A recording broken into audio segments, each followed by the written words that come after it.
الحمد لله على إحسانه والشكر له على توفيقه وامتنانه وأشهد أن لا إله إلا الله وحده لا شريك له تعظيما لشأنه وأشهد أن نبينا محمدا عبده ورسوله الداعي إلى رضوانه اللهم صل وسلم على نبينا محمد وعلى آله وأصحابه وإخوانه رب اشرح لي صدري ويسر لي أمري واحلل عقدة من لساني يفقه قولي اللهم انفعنا بما علمتنا وعلمنا ما ينفعنا وزدنا علما. Para jemaah yang Allah muliakan, puji dan syukur senantiasa kita panjatkan kepada Allah Subhanahu wa taala atas segala limpahan nikmat dan karunia yang telah Allah Subhanahu wa taala berikan kepada kita semua. Sebagaimana salawat serta salam senantiasa kita peruntukkan kepada baginda yang mulia, Nabi kita, suri tauladan kita, imam kita, yakni Nabi besar Muhammad sallallahu alaihi wasallam. Begitu pula kepada keluarga beliau, kepada sahabat-sahabat beliau, kepada orang-orang yang selalu berusaha mengikuti dan menapaki jejak beliau hingga akhir zaman kelak. Para jemaah yang Allah muliakan, pada kesempatan ini kita akan melanjutkan pembahasan kita dari kitab Usulul Iman fi Dhaw'il Kitab was Sunnah.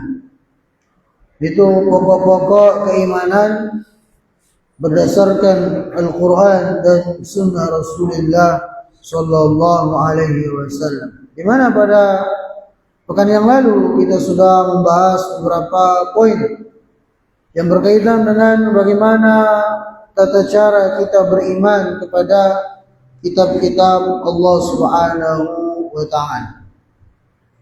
Itu kita sudah sampai pada poin yang keempat, yaitu al-imanu bima samallah min kutubi ala wajhil khusus wa tasdiq biha wa bi ikhbarillahi wa rasulih anha.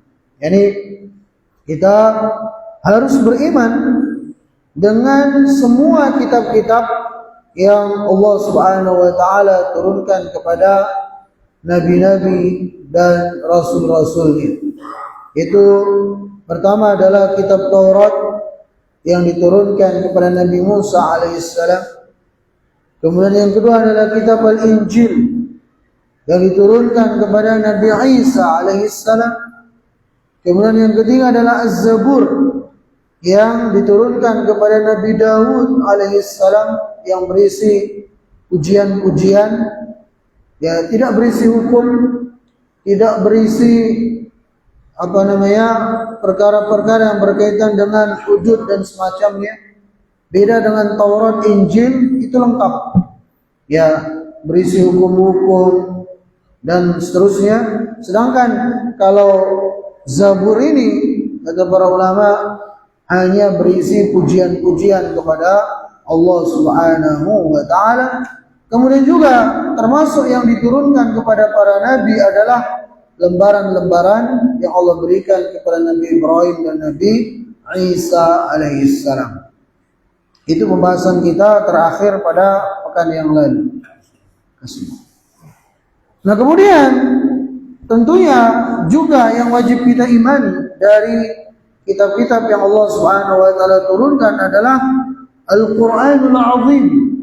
Ya, Al-Quran yang diturunkan kepada Nabi kita, Nabi Muhammad sallallahu alaihi wasallam. Maka kata beliau di sini, wa huwa kitabullah alladzi anzalahu ala nabiyyina Muhammadin sallallahu alaihi wasallam musaddiqan lima baina yadayhi minal kitabi wa muhaiminan alaihi. Jadi Al-Quranul Karim adalah kitab yang Allah Subhanahu wa taala turunkan kepada Nabi kita Nabi Muhammad sallallahu alaihi wasallam sebagai pembenar atas kitab-kitab yang diturunkan sebelumnya. wa huwa akhiru kutubillah nuzulan wa asyrafuha wa akmaluha. Dan Al-Quran ini adalah kitab terakhir yang Allah turunkan, dan sekaligus Al-Quran adalah kitab yang paling mulia dan yang paling sempurna. Ya. Wan nasikh lima qablahu minal kutub. Nah, ini juga wajib kita iman bahwasanya ya Al-Quran itu an-nasikh lima qablahu, menghapuskan ya keberlakuan kitab-kitab yang ada sebelumnya. Artinya apa? Dengan diturunkannya Al-Quranul Karim, maka kitab-kitab sebelum Al-Quran itu sudah tidak berlaku lagi. Ya, karena memang dalam Taurat, Injil, Zabur di sana sudah disampaikan kalau turun Nabi terakhir, maka kalian harus beriman kepada Nabi terakhir itu. Ya, kalau sudah diturunkan Al-Quranul Karim, kalian harus beriman kepadanya. Tinggalkan kitab-kitab sebelumnya. Itu yang termaktub dalam kitab-kitab sebelum Al-Quran. Makanya Al-Quran itu nasikh, ya, menjadikan kitab-kitab sebelumnya tidak berlaku lagi.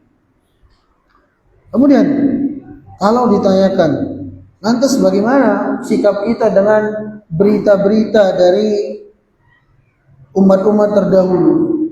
Apakah kita benarkan ataukah kita dustakan? Kadang kan kita mendengar misalnya kisah-kisah yang dikenal oleh para ulama dengan kisah Israiliyat.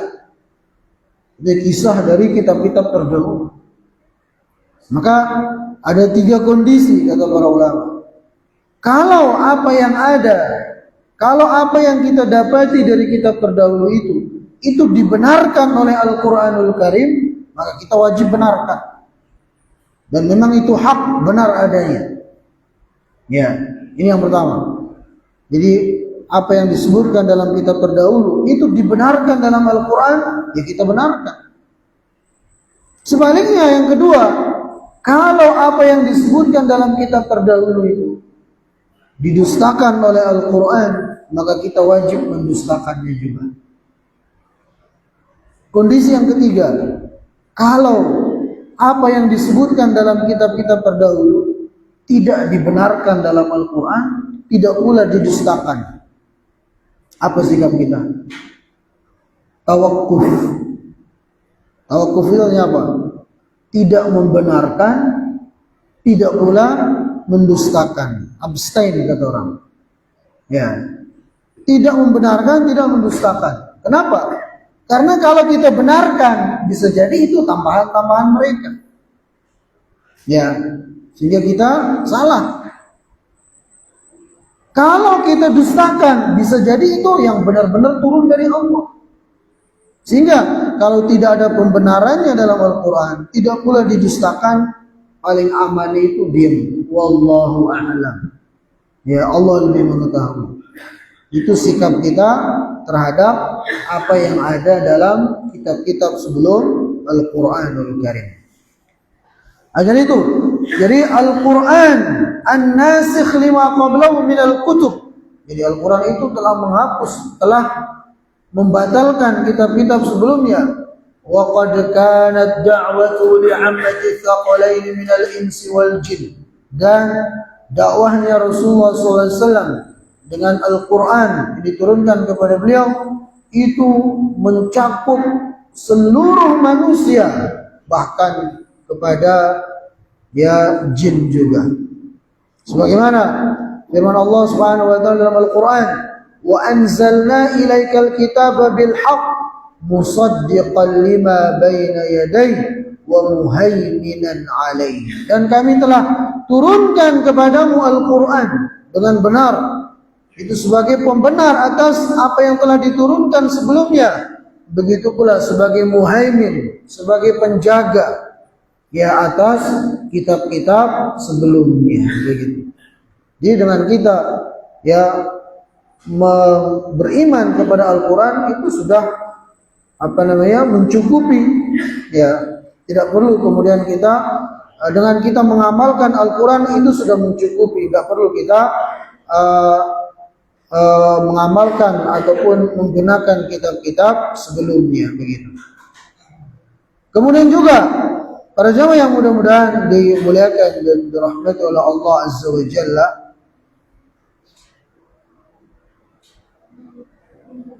walil Qur'ani asma'u katsiratun. Jadi Al-Quran itu memiliki nama-nama yang banyak yang Allah Subhanahu wa taala sebutkan dalam Al-Quran itu sendiri. Ya, yang pertama adalah Al-Quran itu sendiri. Kemudian yang kedua Al-Furqan. Jadi Al-Quran juga Allah namai dengan Al-Furqan. Al-Furqan artinya pembeda. Karena Al-Quran itu membedakan antara yang hak dengan yang batil. Kemudian juga ya disebutkan dengan Al-Kitab. Begitu pula nama lain dari Al-Quran adalah At-Tanzil. Begitu pula nama lain dari Al-Quran yang Allah sebutkan Az-Zikr. Ya, jadi beragam nama-nama Al-Quran yang Allah Subhanahu wa taala sebutkan dalam Al-Quran. Fayajibul iman bihadhil kutub ala ma ja'at bin nusus min dzikri asma'iha wa man unzilat fihim wa kullu ma akhbara Allah bi wa rasuluhu anha wa ma qassa alaina min akhbari ahliha. Maka ya kesimpulannya wajib bagi kita untuk beriman dengan seluruh ya kitab-kitab yang Allah Subhanahu wa taala turunkan kepada nabi-nabinya, wabil khusus dengan Al-Qur'anul Karim tersebut. Kemudian yang kelima, ya al-i'tiqadul jazim bi naskhi jami'il kutub was suhuf allati anzalahu Allah ala rusulihi bil Qur'anil Karim wa annahu la yasaw ahadan minal insi wal jinni la min ashabil kutubi sabiqah wa la min ghairihim an ya'budullah ba'da nuzulil Qur'an bi ghairi ma ja'a fi aw yatahakamu ila ghairihi. Ini tadi sempat kita sebutkan. Jadi yang kelima dari cara kita beriman dengan kitab-kitab Allah adalah kita wajib mengimani dengan keimanan yang jazim, yang pasti, yang tidak ada keraguan-raguan padanya, bahwasanya semua kitab-kitab sebelum Al-Quran itu sudah expired, sudah tidak berlaku lagi, dan tidak boleh bagi seorang pun setelah diturunkannya Al-Quran, siapapun dia, ya entah dia orang ahlul kitab, Yahudi, Nasrani, ya apalagi kita umat Islam, tidak boleh kemudian kita berhukum dengan kitab-kitab sebelum Al-Quran. Ya, tidak boleh kemudian kita menyembah Allah Subhanahu wa taala dengan tata cara syariat yang disebutkan pada kitab-kitab sebelum Al-Quran. Tidak boleh. Ya, dan ini sebenarnya ya seperti yang kita sebutkan di awal tadi, itu sudah perjanjian dari para rasul sebelum Nabi kita sallallahu alaihi wasallam. Allah berfirman, "Wa laqad akhadna mitsaqan nabiyyin ya lama ataitum min kitabin wa hikmah thumma ja'akum rasul musaddiqun lima ma'akum la tu'minunna bihi wa la tansurunnah." Artinya kami sudah mengambil perjanjian dengan seluruh nabi dan rasul yang datang sebelum Nabi kita SAW, bahwasanya apabila telah diutus, telah muncul nabi terakhir dengan Al-Quran yang dibawanya, wajib bagi kalian untuk beriman kepada Rasul terakhir. Wajib bagi kalian untuk menolongnya kalau ketemu. Ya, ini sudah ikrar para nabi-nabi sebelum Nabi kita sallallahu alaihi wasallam. Begitu. Ya. Makanya nanti Nabi Isa alaihi salam, ya, ketika turun di akhir zaman, apakah beliau kemudian mengajarkan syariat beliau, mengajarkan Injil? Ya, ketika nanti beliau turun di akhir zaman, jawabannya enggak. beliau ketika turun nanti akan menjadi salah satu dari umatnya Nabi Muhammad sallallahu alaihi wasallam. Beliau beribadah dengan ibadah yang diajarkan oleh Nabi Muhammad sallallahu alaihi wasallam, bukan dengan syariat yang dulu beliau bawa. Ya. Nanti ketika beliau turun, beliau berjumpa dengan Imam Mahdi. Ya, disebutkan waktu itu pas sholat salah satu tiba pelaksanaan salah satu sholat 5 waktu zuhur atau asar. Kemudian Imam Mahdi mempersilakan Nabi Isa menjadi imam. Nabi Isa mengatakan, imamukum minkum, imam kalian dari kalian, saya ikut kalian. Ini Nabi Isa alaihissalam gak akan membawa syariat baru. Ya, beliau turun untuk menjadi salah satu umat dari umatnya Rasulullah sallallahu alaihi wasallam. Begitu pula ya disebutkan dalam sebuah hadis dari Jabir bin Abdullah, anna Umar bin Al-Khattab ata an-nabiy sallallahu alaihi wasallam bi kitabin asabahu min ba'di ahli al-kitab fa qara'ahu ala an-nabiy sallallahu alaihi wasallam fa ghadiba. Jadi pernah Umar bin Khattab datang kepada Nabi SAW membawa ya kitab, lembaran-lembaran dari kitab terdahulu. Dalam satu riwayat dikatakan kitab Taurat dibawa oleh Umar. Ya, kemudian Umar membacanya. Maka apa kata Nabi SAW? Faghadiba. Nabi SAW marah. Ya, kemudian beliau mengatakan, amutahawwikuna fiyya ya ibn al-Khattab, wahai anaknya Al-Khattab. Orang Arab kalau sudah manggil pakai nama bapak itu berarti marah. Wahai anaknya Al-Khattab, apa engkau masih ragu ya dengan Al-Quran ini sehingga engkau masih membaca kitab sebelumnya? Walladzi nafsi biyadi laqad ji'tukum biha bayda'a naqiyyah. Kata Nabi SAW, demi Allah yang jiwaku ada di tangannya, sungguh aku telah datang kepada kalian dengan membawa ya syariat yang putih bersih. La tas'aluhum an syai'in fayukhbirukum bi'aqqin fatukadzibu bih au bibatilin fatusaddiqu. Maka jangan sekali-kali kalian bertanya kepada mereka ahlul kitab tentang sesuatu dari agama ini. Ya, sehingga bisa jadi nanti mereka memberitahukan kepada kalian tentang sesuatu ya, padahal sesuatu itu benar dari mereka, lantas kalian dustakan. Atau mereka mengabarkan kepada kalian tentang sesuatu yang batil, lantas kalian benarkan. Maka jangan kalian tanya mereka. Ya, nah ini juga sekaligus dalil yang kita sebutkan tadi.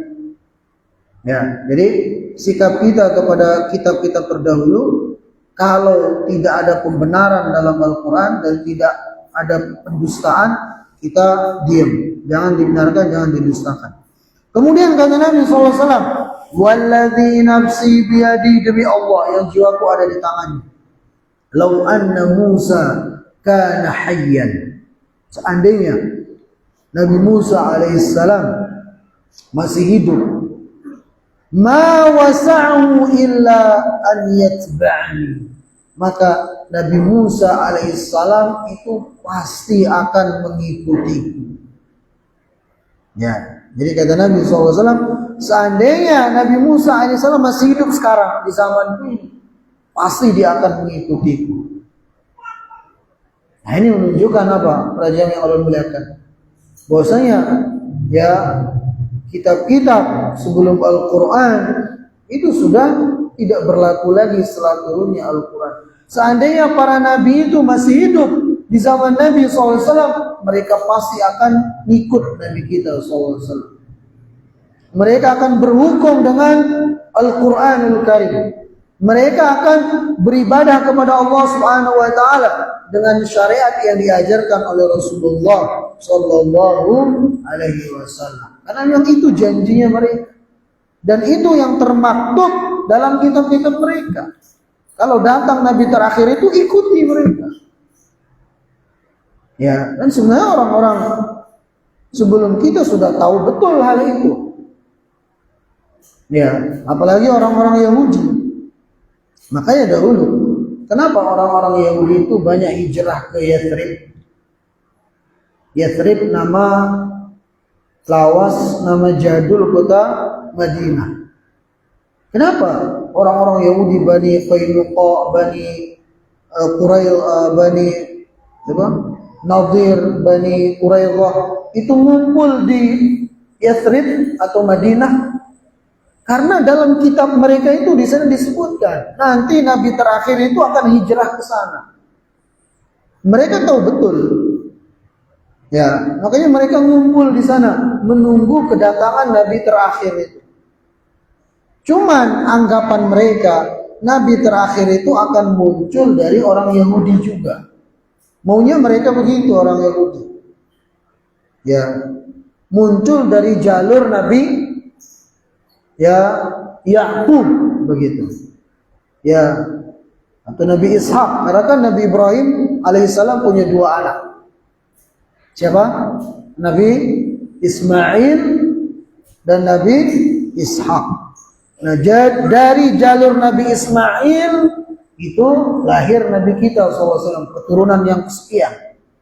Kemudian dari jalur Nabi Ishak dan seterusnya, Ishak, Yakub, Yusuf dan seterusnya, ya Nabi Yakub kan punya 10 anak ya. 10 itu berapa? 7. Salah satu anak Nabi Yakub namanya Yahuda. Dari Yahuda inilah dia keturunan orang-orang Yahudi. Nah, orang Yahudi itu maunya Nabi terakhir itu berasal dari Nabi Yakub, keturunan Nabi Yakub. Sekalinya Nabi terakhir muncul diutus dari keturunan Nabi Ismail, orang-orang Yahudi. Ya, kemudian itu yang menjadikan mereka sombong, enggan untuk beriman kepada Nabi kita Nabi Muhammad Sallallahu Alaihi Wasallam. Karena ya Nabi terakhir itu berasal dari Arab. Ya, maka mereka pun semua enggan untuk beriman kepada Nabi kita Sallallahu Alaihi Wasallam kecuali beberapa orang seperti Abdul Salam atau yang lainnya dari orang Yahudi yang beriman kepada Rasulullah Sallallahu Alaihi Wasallam. Tapi kebanyakannya enggan untuk beriman karena sombong begitu. Padahal mereka itu sudah tahu betul. Bahkan dalam Al-Quran dikatakan ya'rifunahu kama ya'rifuna abna'ahum. Mereka mengenal ya sifat-sifat Nabi terakhir itu seperti mereka mengenal anaknya sendiri. Tahu betul mereka.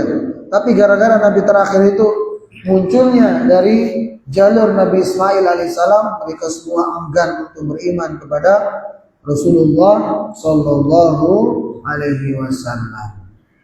Nah, jadi begitu ya.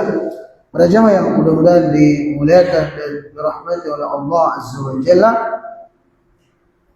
Kemudian di sini ya kata beliau pembahasan yang ketiga adalah bayan anna Taurat wal Injil wa ba'dul kutub al-ukhra al-munazzalah dakhalaha at-tahrif wa salamatul Quran min dzalika. Penjelasan bahwasanya Taurat, kitab Injil dan juga kitab-kitab yang lainnya itu sudah terjadi perubahan-perubahan, sudah diotak-atik. Wasalamatul Quran min dzalika, sedangkan Al-Quran itu selamat dari perubahan-perubahan. Pertama, tahrifu ahlul kitab li kalamillah. Orang-orang ahlul kitab mereka telah merubah-rubah ya firman Allah Subhanahu wa ta'ala. Akhbarallahu fil Qur'anil Karim an tahrifi ahlil kitab bi kutubil lain munazzala alaihim wa taghyiriha wa tabdiliha. Jadi Allah Subhanahu wa ta'ala telah mengabarkan kepada kita bahwasanya ahlul kitab itu telah merubah-rubah, telah mengotak-atik ya firman-firman Allah Subhanahu wa ta'ala yang ada pada kitab-kitab yang diturunkan kepada mereka. Dan ini banyak dalilnya. Di antaranya dalam surah Al-Baqarah Allah berfirman, Afatatma'una an yu'minu lakum wa qad kana fariqun minhum yasma'una kalam Allah thumma yuharrifunahu min ba'di ma qalu wa hum ya'lamun. Apa kalian berharap mereka orang-orang Alkitab itu akan beriman? Ya, padahal mereka sebelumnya telah mendengar ya kalamullah, firman Allah Subhanahu wa taala, itu kitab yang diturunkan kepada mereka, thumma yuharrifunahu, kemudian mereka merubah-rubah. Ya, mereka mengotak-atiknya sesuai ya hawa nafsu mereka. Mim ba'di ma aqalu, setelah mereka memahaminya, wa hum ya'lamun, padahal mereka mengetahui hal itu. Ya, kemudian juga dalam ayat yang lain, surah An-Nisa ayat 46, Allah berfirman, minal ladzina hadu yuharrifunal kalima an mawadhi'ih. Sebagian dari orang-orang Yahudi, mereka telah merubah-rubah firman Allah Subhanahu wa taala dari tempatnya. Jadi di otak-atik. Ya. Sudah enggak murni lagi, enggak asli lagi. Sudah banyak tambahan-tambahan dari pendeta-pendeta mereka. Ya, yang dulunya misalnya ya babi diharamkan dalam kitab mereka, mereka rubah-rubah. Ya, ditambahkan hutan. Jadi ketika ada ayat mengatakan diharamkan bagi kalian babi, ditambahkan hutan. Sehingga yang haram itu cuma babi hutan yang ada di yang liar di hutan sana. Tapi kalau yang diternak ya itu jadi halal. Ya, di otak-atik mereka. Ya, sesuai hawa nafsu. Ini yang Allah tegaskan dalam Al-Qur'anul Karim. Kemudian, wa qad kana hadha at-tahrib biziyadah taratan wa bin-naqsi taratan. Dan perubahan yang dilakukan oleh ahlul kitab bisa dengan tambahan atau dengan dikurangi. Fadalilu ziyadah, dalil bahwasanya ahlul kitab telah menambah-nambah ya kitab mereka. Itu firman Allah dalam surah Al-Baqarah ayat 79. Fawailul lil ladzina yaktubuna al-kitaba bi aydihim thumma yaquluna hadza min indillah liyashtaru bihi thamanan qalila fawailul lahum mimma katabat aydihim wa wailul lahum mimma yaksibun.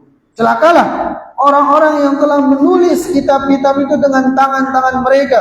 Kemudian mereka mengatakan ini adalah bagian dari firman Allah, ini berasal dari sisi Allah. Mereka melakukan itu untuk mendapatkan secuil dari keuntungan dunia. Ya, fawailul lahum, maka celaka mereka yang telah menambah-nambah kitab-kitab tersebut. Wa wailul lahum mimma yaksibun, dan celaka mereka atas apa yang mereka telah perbuat. Nah, ini dalil bahwasanya orang-orang ahli kitab telah menambah-nambah kitab mereka. Wa dalilun naqs, dalil yang menunjukkan Alkitab telah mengurang-urangi juga. Firman Allah dalam surah Al-Maidah ayat 15. Ya ahlal kitab, qad ja'akum rasuluna yubayyinu lakum katsiran mimma kuntum tukhfuna minal kitab. Wahai ahlul kitab, sungguh telah datang kepada kalian rasul kami yang menjelaskan kepada kalian banyak dari apa yang kalian telah sembunyikan, apa yang kalian telah kurang-kurangi dari kitab-kitab kalian. Nah, ini dalil juga menunjukkan kepada kita ahlul kitab selain mereka menambah-nambah sesuai hawa nafsu mereka, mereka juga mengurang-urangi kitab tersebut. Ya. Hadza ma jaa fi tahrifi ahlil kitab bi kalamillah wa kutubihi fil jumlah.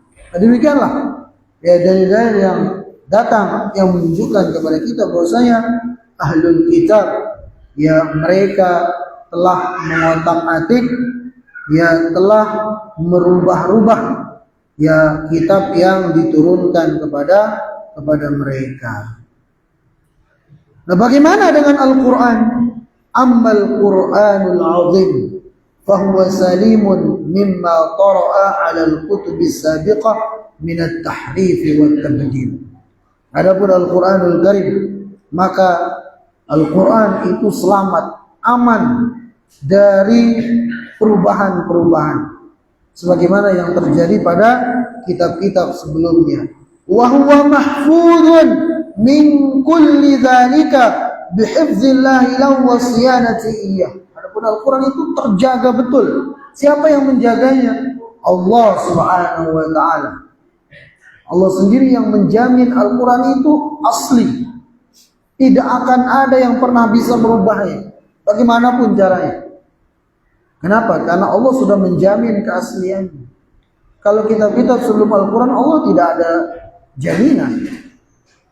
Ya Allah berfirman dalam Al-Quran surah Al-Hijr ayat 9, Inna nahnu nazzalna dzikra wa inna lahu lahafidhun. Kamilah yang telah menurunkan az-zikr, itu Al-Quran, dan kami pula yang akan menjaganya. Ya Allah menjamin keaslian Al-Quranul Karim, tidak akan ada yang pernah bisa menambah-nambahnya. Kama akhbarallah fi ayatin ukhra an tamami ihkami lil Quran wa tafsili wa tanzih min kulli batilin. Sebagaimana juga Allah Subhanahu wa taala telah mengabarkan dalam ayat-ayat yang lain tentang kesempurnaan hukum-hukum yang ada pada Al-Quran. Ya, dan bahwasanya Allah Subhanahu wa taala telah merincikan ya semuanya dalam Al-Quran, dan Allah menjelaskan bahwasanya Al-Quran itu bersih, suci dari segala bentuk kebatilan. Allah berfirman dalam surah Fussilat ayat 42, La ya'tihil batilu min baini yadayhi wala min khalfihi tanzilun min hakimin hamid. Jadi Al-Quran itu ya tidak pernah datang kebatilan padanya, baik dari awal ataupun dari akhirnya, karena Al-Quran itu turun dari Allah Subhanahu wa taala yang maha bijaksana lagi maha terpuji. Ya. Begitu pula dalam ayat yang lain Allah berfirman, Alif Lam Ra, kitabun uhkimat ayatu thumma fussilat min ladun hakimin khabir. Alif Lam Ra, inilah kitab Al-Quran yang Allah Subhanahu wa taala telah susun rapi ayat-ayatnya. Kemudian Allah Subhanahu wa taala jelaskan dengan rinci hukum-hukum di dalamnya. Itu berasal dari Allah yang maha bijaksana dan maha mengetahui segala-galanya. Jadi dalil sangat banyak menunjukkan kepada kita bahwasanya Al-Quran itu aman dari segala bentuk perubahan-perubahan, dan juga Al-Quranul Karim tidak pernah ada kebatilan di dalamnya. Ya, berbeda dengan orang-orang Syiah. Ini salah satu yang membedakan kita Ahlussunnah dengan orang-orang Syiah. Kalau orang-orang Syiah itu mereka mengatakan Al-Quran yang ada sekarang ini itu sudah tidak asli, kata mereka. Al-Quran yang asli, kata mereka, disimpan sama Al-Mahdi Al-Muntadhar. Itu imam mereka yang ke-12. Ini akidahnya Syiah Imamiyah. Ya. Nah pertanyaannya, kan Al-Quran itu tujuannya untuk dijadikan sebagai hukum, sebagai pemutus perkara, untuk diamalkan. Ngapain kemudian diumpetin sama Al-Mahdi?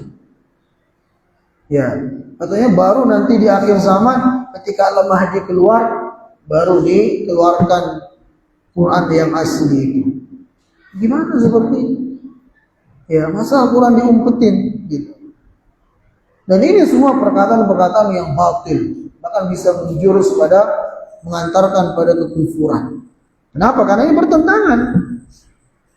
Allah sendiri mengatakan, saya yang menjaga Al-Quran, saya yang menurunkannya, saya pula akan menjaga keasliannya. Orang Syiah datang mengatakan, Al-Quran sudah gak asli lagi. Sudah banyak yang rubah-rubah oleh para sahabat.